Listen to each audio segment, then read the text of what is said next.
Картину. В деяких опитуваннях він третій, а в деяких четвертий. І коли він бачить, що в деяких опитуваннях Гриценко другий, а навіть перший, він біситься, тому що він знає прекрасно, що те, що я сказав, де я зроблю.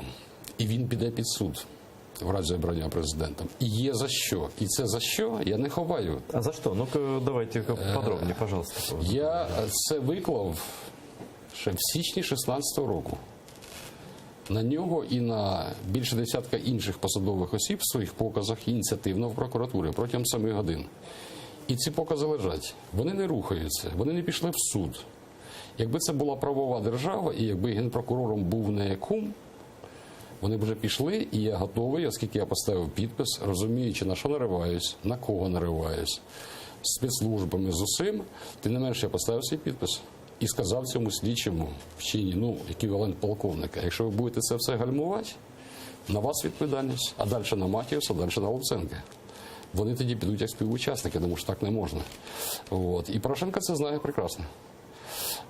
І тому він розуміє, що не можна, переходячи межу закону, не можна діями, які йдуть супереч інтересам народу і держави, залишитися безкарним. Це вони зараз прикливають там Пашинських, Розенблатів, Насірових і так далі. Поки кум-прокурор, вони там з тими домовилися, там відкупилися, як завгодно. Але настане час, коли не буде кумом-прокурор, а буде закон.